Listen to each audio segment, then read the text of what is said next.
Good afternoon, everyone. There's still a few people popping on the list, so we'll just give it a couple more minutes. Thanks for joining us this afternoon. Hopefully we haven't interrupted your Friday afternoon rituals. Maybe we can add to them this afternoon. My name is Marty Cambridge. I work in the commercial department at Brumbies Rugby in the media team, and along with Anne-Marie, will help sort of run this afternoon's event. Obviously, we're here for the Women in Business, Leadership and Sport online discussion. I'll just ask if everyone can remain on mute as well. If you have any questions or things you want to add into the conversation, we'd really appreciate that, and we'd love for you guys to participate. If you can do that via the chat function, that's probably our best way to go about it. I'll keep bringing people in as we go, but I'll hand over to Anne-Marie to officially welcome us here today. Well, welcome everybody, and I first of all would like to acknowledge the Ngunnawal people, the traditional owners of the land on which we're all sitting. If there's other people who have joined the conversation from other areas, acknowledge their traditional owners as well. And I'd like to pay my respects to their elders past, present and emerging. So my name is Anne-Marie Perret, and I'm a director of Brumbies Rugby, and it's my pleasure today to co-host with Marty on this Women in Business, Leadership and Sport discussion. We've been holding these events live for the past couple of years, but of course in the current times we're all getting used to the online environment, and so today's event is our first online one. And consistent with the time, the theme for our lovely panellists is COVID-19, how they're coping, how they see it affecting their work and life at the moment, and post-pandemic, what they think will be the results of this, what changes they expect to see or anticipate.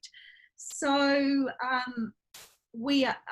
thank you to all our guests who are attending live, and as Marty said, there are questions. He'll be the ability to ask questions. He'll be monitoring those and fielding those and popping those into the conversation as they're necessary. So my first job and pleasure is to introduce our panellists. We have Belinda Robinson, who's sitting there with a very good backdrop of the Brumbies and the UC Capitals. Belinda is a company director and vice president of University Relations and Strategy at the University of Canberra, one of our key sponsors, and we're very grateful to UC sponsorship. We also have Michelle Fisher, who's Senior Business Manager at the Canberra Times, and again, Canberra Times is an important partner of Brumbies Rugby. And we have Jane Garraway, who is our co-captain of the Tabcorp Brumbies Women, and also a recent law graduate from UC and working in a law firm here in Canberra, sitting in her office, no less, as she talks to us today. So thank you everyone for joining us, and I look forward to hearing your thoughts. So I guess to start, I'm going to look at Belinda first. It's a bit unusual running a panel with everybody in little boxes on the screen, but we'll do our best. So Belinda, you have had an interesting time of COVID-19. You've recently been the Vice-Chancellor of UC in what would have to have been one of the most difficult times for the university. So can you tell us a little bit about that? Mute? Belinda, mute? The joys of technology. I was still just congratulating myself for having got this fabulous photo up as a backdrop. Getting the mute button. Thanks, Anne-Marie. Thanks, Marty. And I see we've got Phil on the phone, on the line as well. And thanks to everybody else for joining us this afternoon. I hope it'll be a really interesting and fun conversation to end another long week. But yeah, look, I've got to say, back in November when the Chancellor, Tom Calma, asked whether I'd be willing to take on the role of Vice-Chancellor for 3 or 4 months before Professor Paddy Nixon, our new Vice-Chancellor, was able to get here and take up the role, I must say, I thought, yeah, of course, I'd be absolutely delighted what a great privilege to be running the university for the very town that is your hometown and that you're so attached to. I was absolutely thrilled, thinking probably more along the lines of keeping the seat warm, signing some checks, signing a few official forms, talking, of course, to the lovely Brumbies.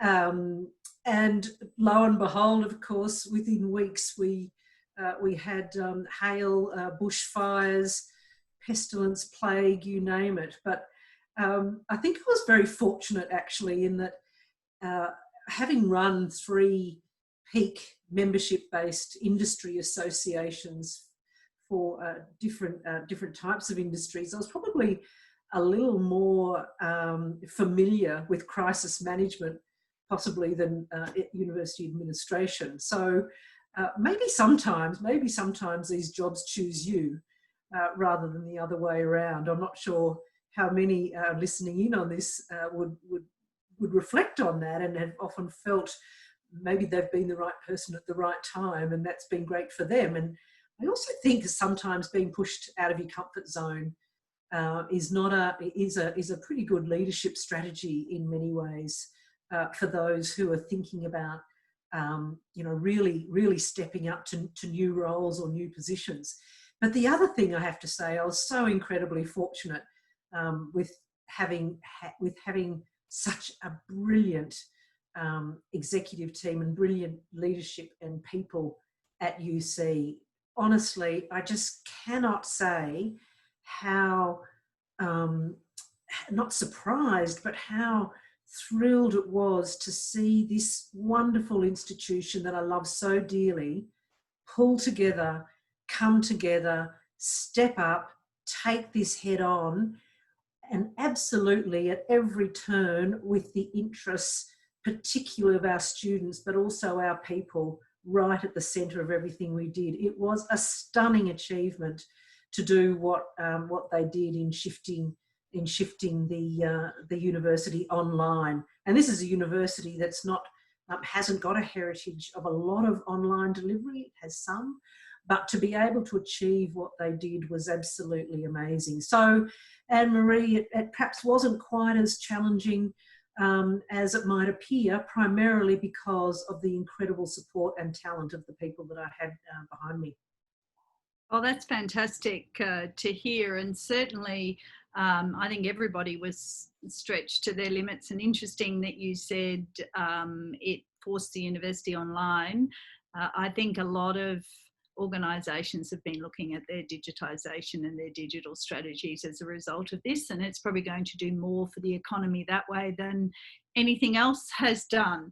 But, you know, now you're back in your day job at the university, and you're also obviously on a lot of boards, very interesting boards. So you've got lots of balls in the air there.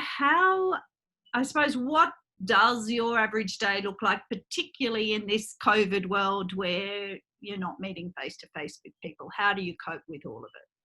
Well, my average day is probably a bit like the average day of everybody else tuning in this afternoon, in that, is there any such thing? However, I will say, they do say there's the only 2 certainties in life are death and taxes.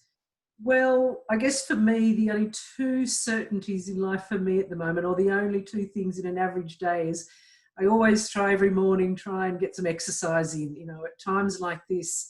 And we know we've been hearing it over and over again, haven't we, about the importance of exercising, just keeping our head steady, as well as our body, of course, as we start to I don't know about you, but upsize in the wardrobe department.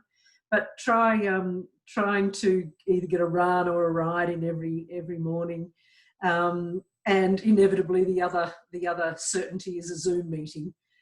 There is not a day goes past without some Zoom meetings. And again, like everybody tuning in, I bet you've all got a little bit of Zoom fatigue, but nevertheless, it's worked incredibly well under the circumstances. Who would have thought, even 3 months ago, this is what we'd be doing, and this is what we'd be doing so capably.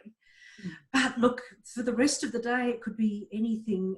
Always working with my teams on something, whether it's responding to media requests or developing new marketing strategies to deal with new courses that are coming online or new courses that have been suggested by government, new short courses, board meetings, of course, getting out and about more and more. Yesterday I was up at, last 2 days I've been up in Parliament House talking to various political folk around higher education and where we might be heading with higher education reform.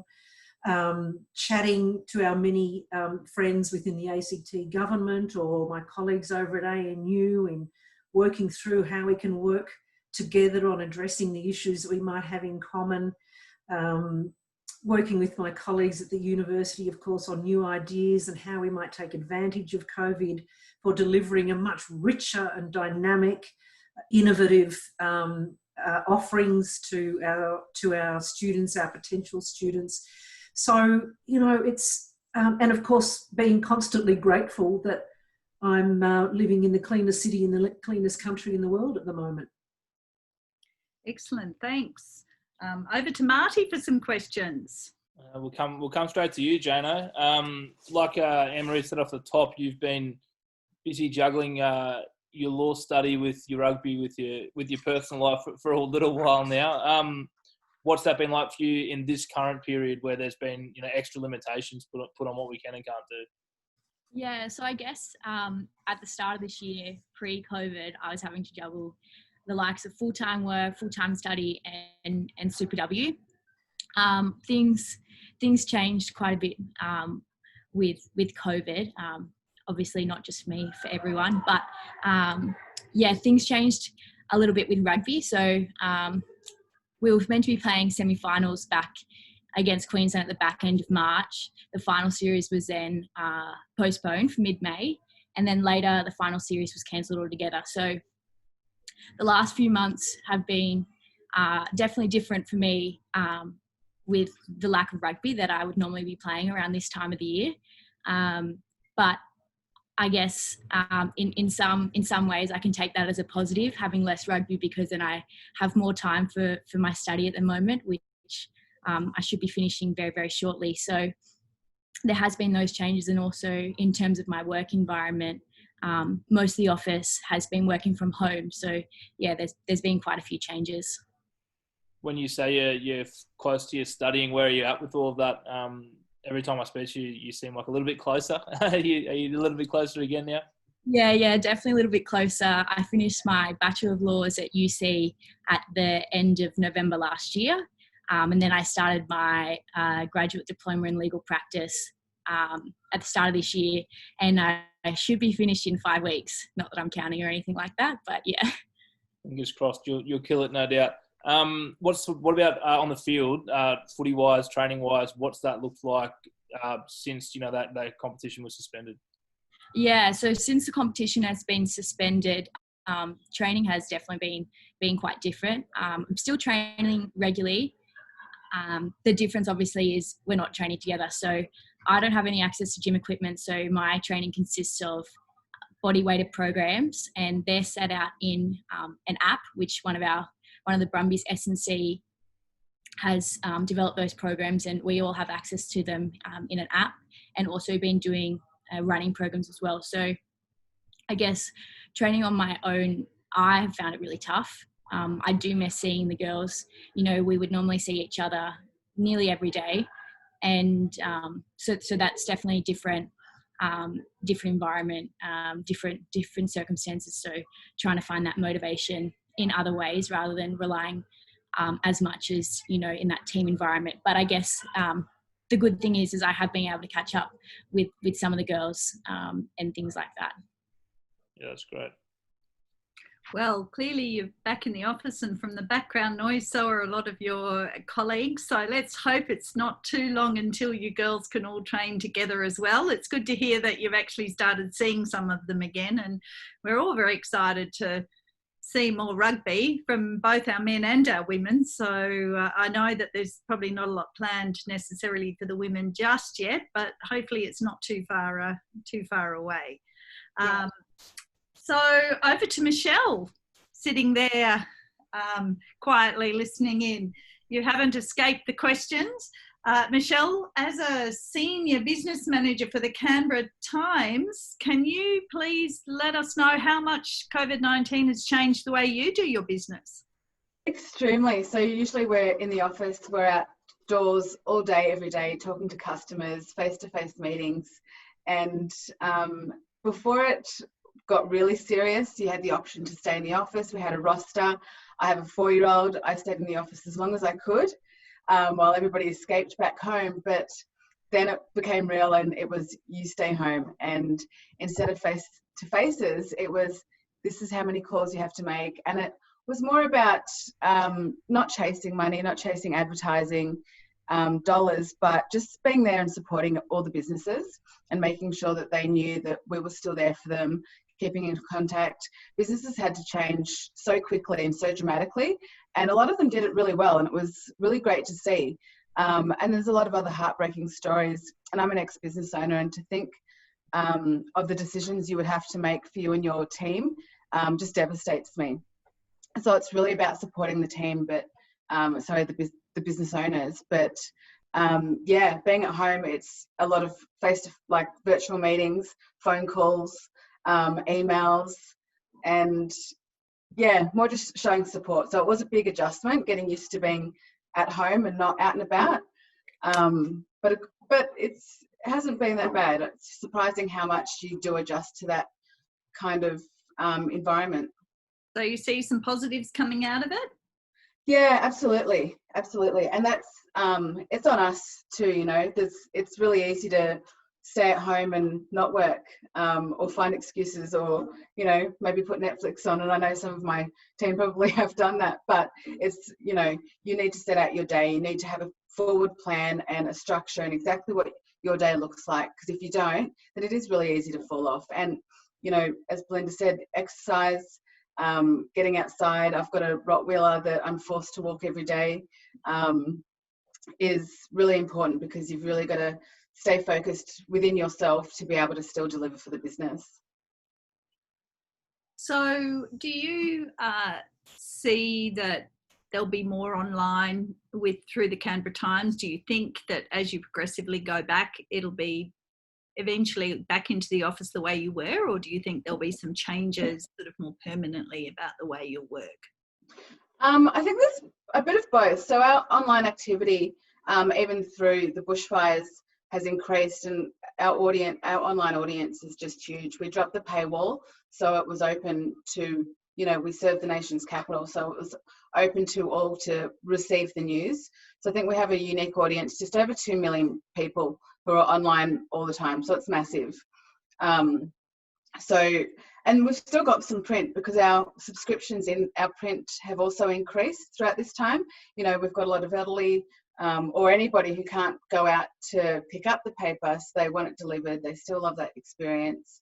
And so I think things will change. We've developed a lot of new packages to assist businesses, because it's important to, although you may not be in business or it's not the same way, you still need to let everybody know that you're still there for when, you know, now we're getting back into normal life.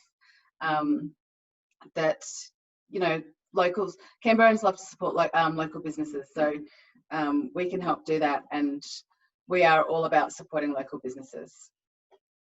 That's excellent, and I think it's great to hear that you're supporting local businesses, because whilst, as Belinda pointed out, we are the cleanest city in the cleanest country, nobody's going to get out of all of this scot-free. So there'll be lots of businesses challenged. So Belinda, obviously huge changes within the education sector, and you've already alluded to the fact that they had to be implemented very quickly, and UC has developed its online strategy rather quickly. So can you walk us through what those changes occurred and how structurally you're dealing with those? Oh my goodness, honestly, it could not have, the change could not have been more profound in such a short period of time. Most universities, if not all, have been thinking about online strategies, and more universities have progressed in this than others in delivering their programs online. But developing a strategy like that would take, under normal circumstances, months, if not years, to put together. But it is amazing. It's amazing what you can achieve when the chips are down. And it was honestly a matter of weeks between business as usual and going fully virtual. And of course, that meant big shift in thinking and approach to our staff as well as students. So for staff, of course, we needed to support them in so many different ways, to not only the most obvious about working from home and what's required to work effectively from home, but of course supporting our people to develop online courses within a matter of weeks, or what I should say, not develop online courses, but to transition our existing courses into an online remote delivery mode. And again, coming back to one of those points I made earlier, it was just absolutely incredible to see the support, the enthusiasm, the ability of our people in stepping up to be able to do something that would normally take so much longer to do. But they did, and in fact the feedback we've been getting from our students has been very positive. And so with crisis, of course, comes great opportunity. And one of the really big opportunities that is going to come out of this for us and for many universities is the enriching impact that a blended learning, probably more blended than fully remote, but that a blending format can have. And I think a lot of our students went into this, Anne-Marie, thinking, oh boy, this is just going to be, a lecturer standing in an empty lecture theatre delivering to a video. But of course, what people haven't realised is the tremendous strides that have been made through technology, in the ability of technology to deliver, I would say, to deliver university lecturers out of potentially the most boring phase of higher education course delivery to something much more multi-layered, much richer, much more personally designed, where we can identify where and when students are struggling and be able to intervene and provide all sorts of interesting mechanisms for different types of learners. So that's been a big change. Another one has been one of the government's initiatives, which has been encouraging universities to deliver short courses. So in other words, pulling units out of traditional programs, if you like, and offering them up as short courses for two key reasons. One, because the COVID has created a whole lot of new unmet labour market demand that we're really needing to provide opportunities for people to upskill. But of course, there are a lot of people with more free time on their hands for a whole variety of some very unfortunate reasons. And so a wonderful opportunity to enrol in short courses and in courses that are specifically designed to upskill or reskill around new areas of demand. So that's, I think that's been really interesting. And so now we've talked a lot, and everyone would have heard about all the conversations that have been around about lifetime learning and, the average 18-year-old shifting careers 17 times in their lives and all of this sort of thing. But what COVID has done is, by putting, I guess, the pedal to the metal on universities really thinking about and developing short courses, micro-credentials, new modes of delivery, it really does mean now that I think from here on in, hopefully, if we don't revert to type, from here on in, people will have many more opportunities to be able to upskill, reskill, change careers. And that doesn't have to be through a 3-year degree. It can be through short courses, remote learning courses. Increasingly, it'll be all about the student studying what they want, when they want, how they want, and where they want. And I think that is going to be a really great legacy from this very unfortunate situation. Well, they do say necessity is the mother of invention. So I think that that might be the case in a lot of areas. And I noticed that we had 2 questions, one from Christine saying, I'd love to hear the roles from the speakers, how their roles can play to support community resilience and recovery, and also from Beck about what's the greatest opportunity they face coming out of COVID and have they started working on it. Well, I think Beck and Christine, that Belinda's answer probably touched on those. Certainly Beck's answer I think was covered off by what you said, Belinda, but I guess we are all very aware of, and it's been raised a lot, that with a lot of people, as you said, with extra time on their hands, a lot of people being, stuck inside for one reason or another, that mental health is a big issue. So I guess what do you feel the role of education is in helping support mental health? Well, it's a great question. I mean, obviously through the education itself, there are programs on offer about building resilience more generally, in being offered by all sorts of institutions, all sorts of providers. But I guess education itself, it's an opportunity. With so many people having more time on their hands, and perhaps it's done 2 things. It's given people time to reflect a little on what it is they might want to do next, whether it's because they're feeling uncertain about their existing jobs or their existing study or what their career paths might look like. So I think people are reflecting on the future, and they're reflecting on the future in the context of new, the connected economy, new opportunities, new opportunities for careers coming up. And they're also thinking about, people who are just wanting to enrich themselves. There's people are looking to education, whether it's for careers, whether it's for jobs, or whether it's just for personal enrichment. And I think all of those are incredibly important roles that education can play. I mean, I'm a very firm believer that education, the power of it, that there's enormous power in education. No education is wasted. There's enormous power in education in transforming lives in all sorts of different ways.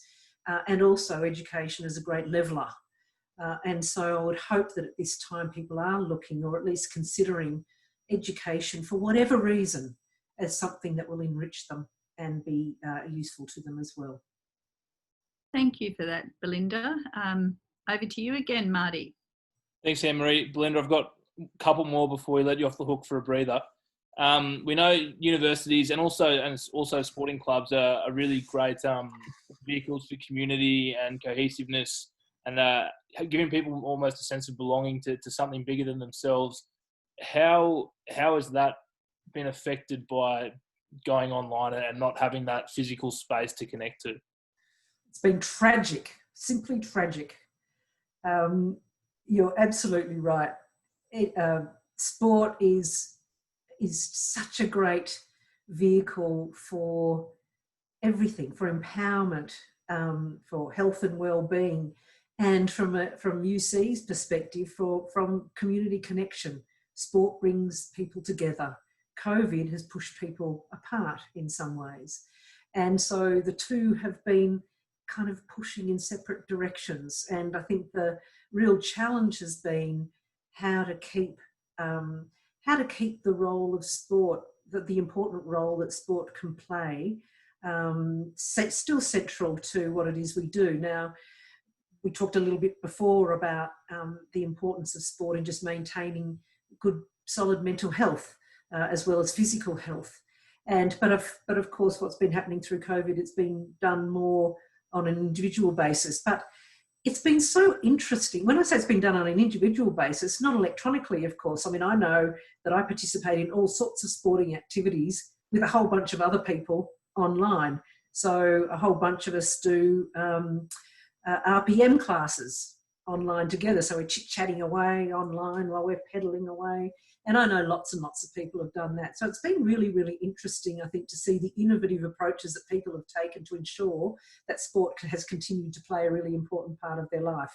And of course, in terms of the big public events, we're now starting to see them come online. And I don't know about you, but it was, I thought it was really, really interesting to see with the league coming back online, how they've brought that atmosphere of the crowd and the cheering, and something very odd about hearing all the crowd cheering and making a lot of noise, but then the camera panning around to completely empty seats. Now that has got to be a surreal experience from a sport perspective. I saw today too, on that note, one league, I think it was a soccer league somewhere, they had huge cameras all the way around and had something like this. They had all those people watching on Zoom, which would have been really weird for the players. Yeah, no doubt. And also the cardboard cutouts, which we've seen pop up in a few different stadiums already, which is an interesting way to support. But I mean, we're very lucky at the Brumbies to have so much support by hosting these sort of events, and we've had some online members forums where we've tried to connect and maintain that sense of community as well, which have all been really, really positively received. Jano, back to you quickly. What about from a team perspective in that sense? How are you seeing and helping support? Back to sort of the question that came through on the chat from Christine.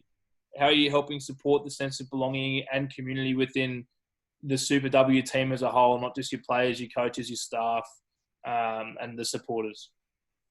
Yeah, so having that sense of belonging and community, I guess, within our team is really important.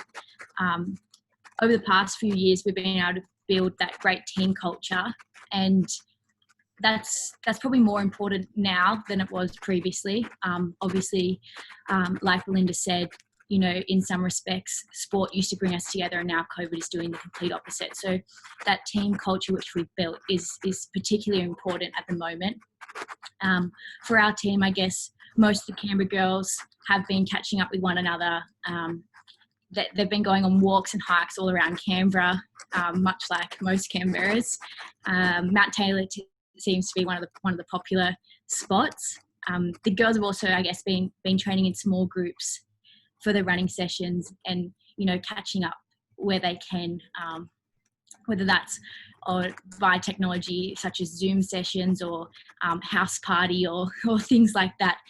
So I guess it's been really important for us to keep that sense of belonging and community within our team, because I guess rugby is a team sport, and it is in a team environment, and I guess for a lot of us that's why we play rugby, and that's why we love it so much, because of sport and that team environment and staying connected.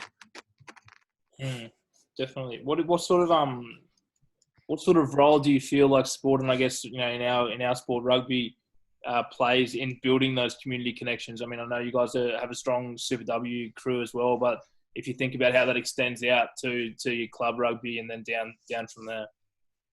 Yeah, so I guess sport is a great part of communities.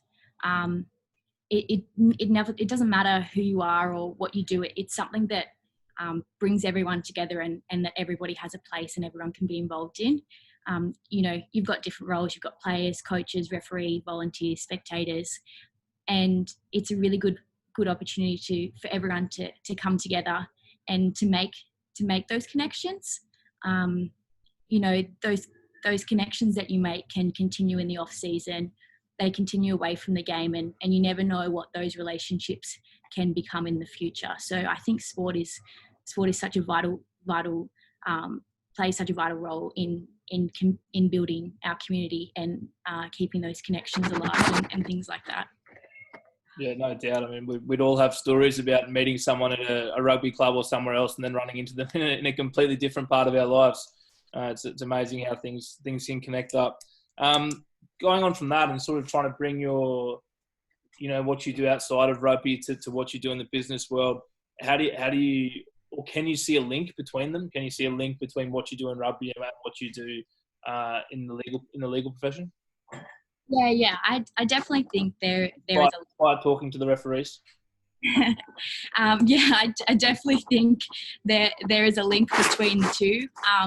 I think sport really teaches you so many lessons, which is so transferable into the business world, into your personal life, and those likes. So I mean, sport teaches you teamwork, leadership, time management, commitment, how to handle pressure, which I guess is something that's extremely important given the career path that I'm heading down.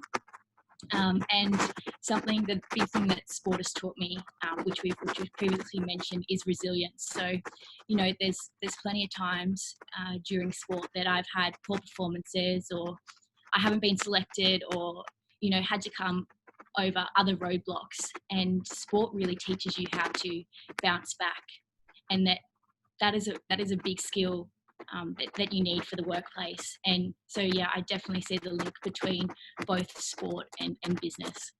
And has talking to the referees helped you in the law firm ever? Has it helped you to negotiate on the field for some extra leeway anywhere? I think in with talking to referees, I think it is seen in the workplace. I think that kind of finding the middle ground, that mediation type scenario, trying to please both parties. I guess there's definitely that link in talking to referees and the career path that I'm heading down. Excellent. And just another one about sort of your balancing. How about and you mentioned bouncing back and that sort of thing. How do you keep up your motivations to be able to? Obviously, you have big aspirations on the football field and big aspirations professionally. How do you keep both of things balanced and motivated for both? Yeah, that's a really good question. Obviously, motivation comes and goes in highs and lows, just like lots of things in life. But for me, what helps me keep on track is that I'm a very goal-driven person. So I like to make goals that are measurable, so that I can, plot my progression.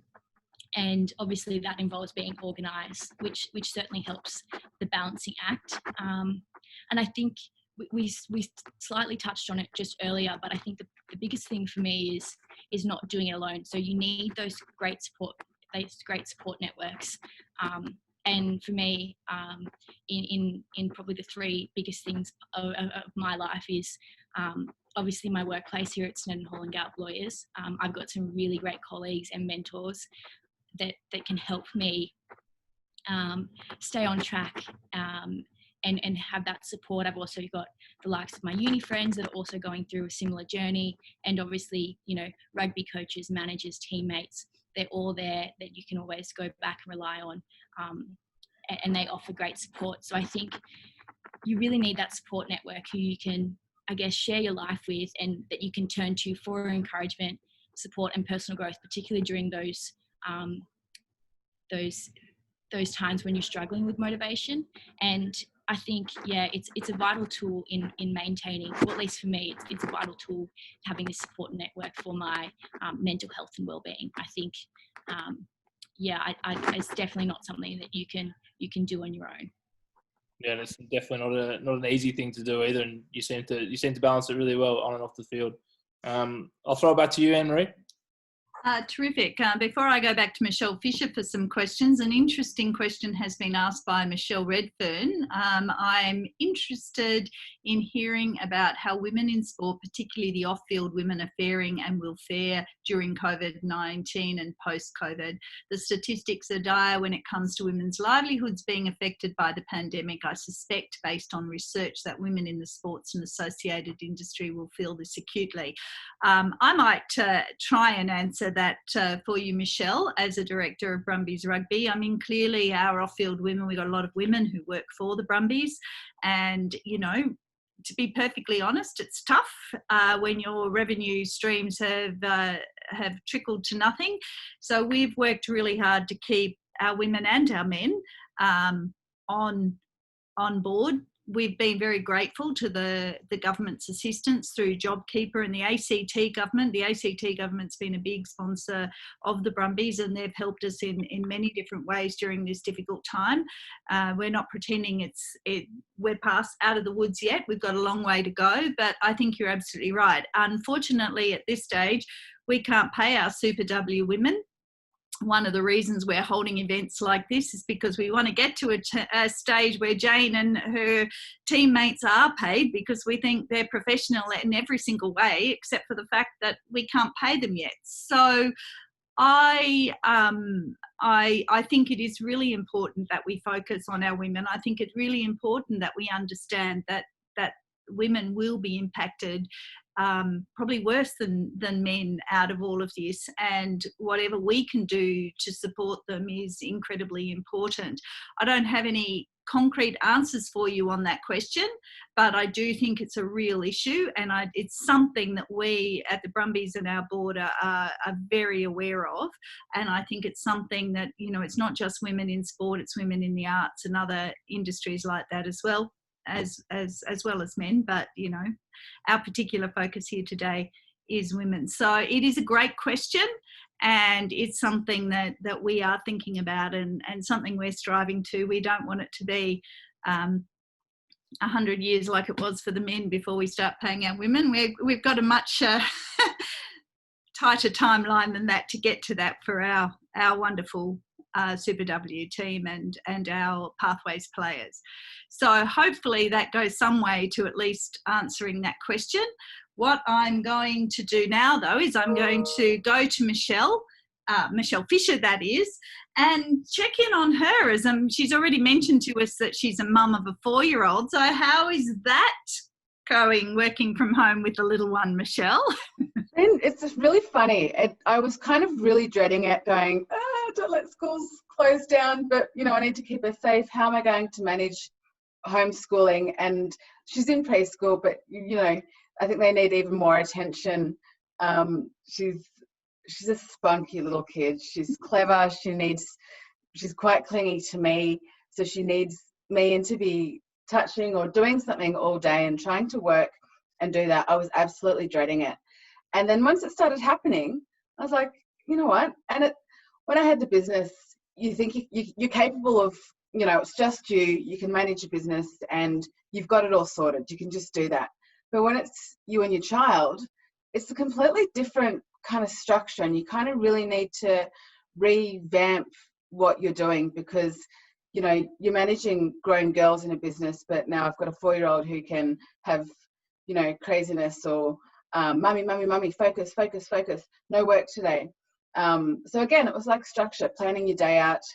You know, what are we doing today? It was either baking, nature hunts, collages, making slime, Play-Doh, but always having something to do that was interactive for her, taking the dog for a walk. So although I was dreading it, I actually find it quite a gift now that I look back on it. She's taught me patience. She's shown me that I'm more creative, and I am actually capable of achieving more than what I thought I could pre-COVID. So I'm very thankful of what the isolation has done for us, because I think we've both grown and our relationships developed, and now I can go back to, you know, Michelle pre-mummy. Well, that sounds excellent. How would you like to see this experience benefiting families post-COVID? I think and I hope that it's brought families closer, because you were forced to be together and you were forced to get along. You were forced to get outdoors. You know, I think it goes back to when I was growing up, where we didn't have TVs. We were out playing, we were out doing stuff. We were doing arts and crafts with toilet rolls, or, you know, we were forced to be creative, and you would, you know, if you're an older kid, you'd come home when the lights turned off. So I think, and I really do hope that families have become closer and they haven't just gone, woohoo, all right, school's back straight back into routine, because I don't think that should happen. And I get that, you know, we've all got working lives and we're all back at work and, you know, doing stuff, and we can be more productive, and it's really easy to fall back into that routine. But I think we need to hold on to that and take positives out of COVID, because although it's been horrible and devastating for a lot of people, I think there's been a lot of positives, where we have had to self-grow, manage our feelings, manage and have our life organised at home. So I think in the future we need to hold on to that and slowly merge the two together, but not let any go. Thank you. I hope so too. I share that hope. Back to you, Marty. Thank you very much. Michelle, a question on the list here for you. What would you like to see implemented by organisations to help support more women in leadership roles? I think now that we know that we can work flexibly, like we can be in a working flexible life, we can still achieve what we need to do while being there and being a mother, and not feeling the effects or the guilt for not being there at 6 o'clock at night. That yes, you might have to do school pickup, but you can still manage work and life. I think there's so much pressure on women, especially in leadership roles, to outperform men, and we, most of the time we put that on ourselves because we want to be matched to you.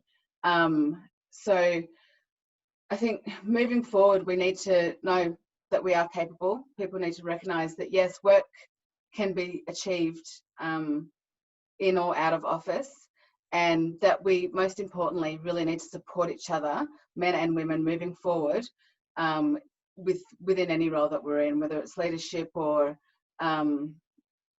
any role.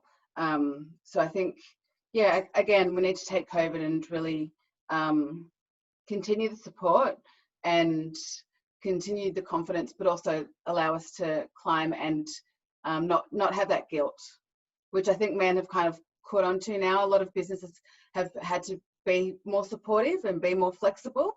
So that's kind of pushed that away, I think. Yeah, it's definitely been a lot of change in a lot of areas during the COVID time. So hopefully onwards and upwards in a lot of regards.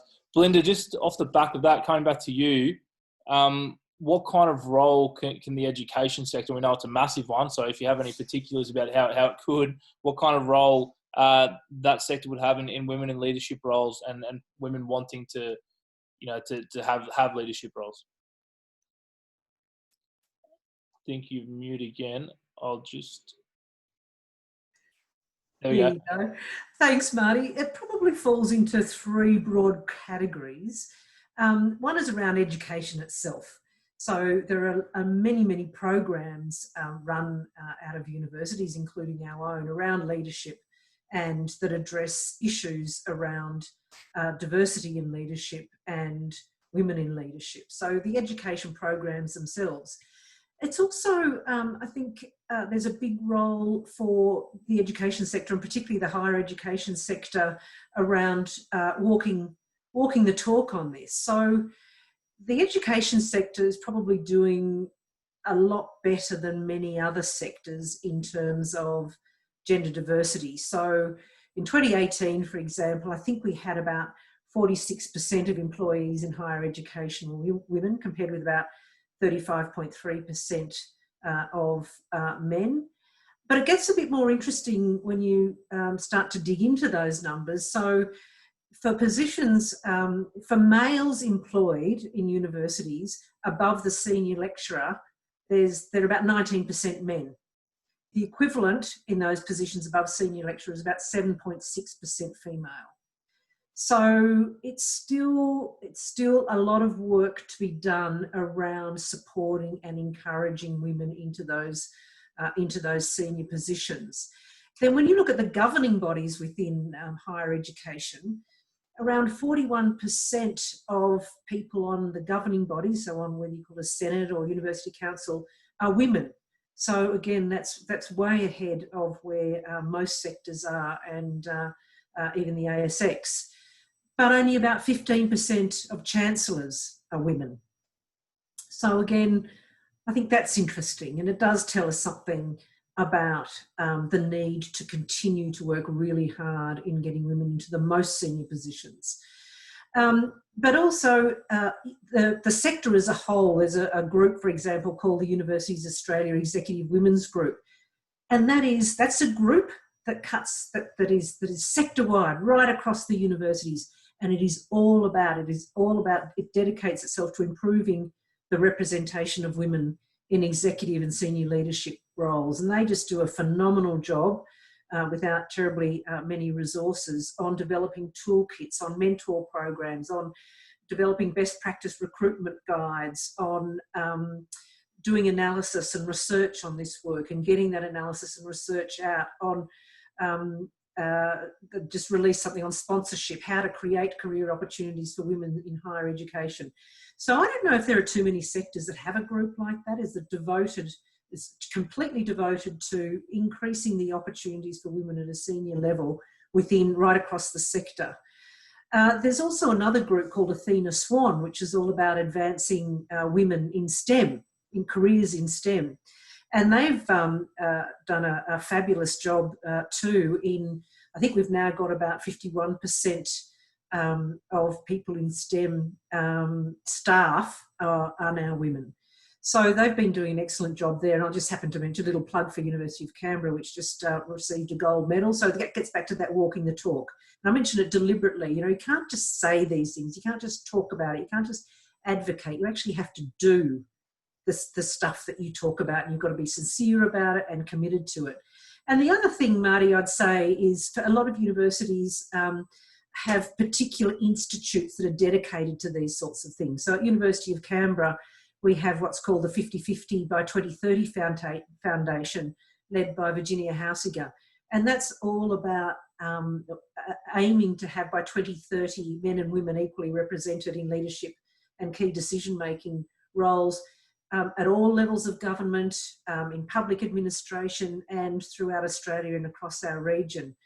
And they run a fabulous blog called broadagenda.com.au. So anyone who's interested in that, I do urge you to log on and see the really interesting work. So a lot of what they do is through analysis, through discussion, through fabulous writers, thinkers, politicos, everyone's involved, just educating, getting information out there and promoting really rich discussions around how we as a community can do better on this. Can I ask you a bit of a follow-up to that? For people who are looking for those type of roles or have these sort of aspirations, thinking back on your history and your professional history, personal history, what things did you find were helpful to take that, the next step into a leadership role, or mentors or whatever it might have been that sort of helped you, find that pathway, I suppose? I've got to say I never really thought about my career progression in the context of me being female. But what I found, and so I was just, I guess, very focused on just the work I did and doing the best job I can, bringing the sorts of skills that I had to bear. But I have to say, having the greatest thing I think that I have found is having female peers to talk to bounce ideas off, people who approach things the same way, who might be in the same situation, who confront some of the same challenges. Because I've got to say, as a woman, while I never thought specifically about the challenges in taking the next step, once there, some challenges would appear. And to have a group of peers, people like Anne-Marie, for example, but having a group of peers who are in the same situation to talk to and who have all got your back is not just a wonderful thing for succeeding in your career and professional life, but a wonderful thing for growing in your personal life as well. And I have to say that's probably been the most important thing for me. Yeah, I mean, one thing we hear a lot is you can't be what you can't see. So sort of that resonates a little bit with what you're saying there, and having people there to work with closely. That's all from me. I'll throw back to you, Anne-Marie. Thank you. I'd just like to make one comment. Obviously Belinda and I have known each other for a while and worked together. Interesting, I agree with Belinda around female peers, but for me, my mentors were male. Probably simply because of the time and the place I was coming up. When I was moving into senior roles, I was often the only female in the room, but I had some amazing male mentors who really pushed me to take those next steps. So I think mentors are very important. I mentor a lot of men and women, and I think we get to a point where it's a great situation when we can have male mentors and female mentors, and we can have male mentees and female mentees, and we learn from each other. I think that's really important. Just as I look forward to the day when we have the men's team with male and female coaches and the women's team with male and female coaches as well. I think that moves us to a situation where diversity is not about gender. So I'm going to just wrap up, just a couple of questions before we wrap up. And I think rather than, I think I've got two I'd like to ask, but I'd like to have all three of you answer one or both of them. And one of those is there a lesson that you've learnt from this COVID-19 experience?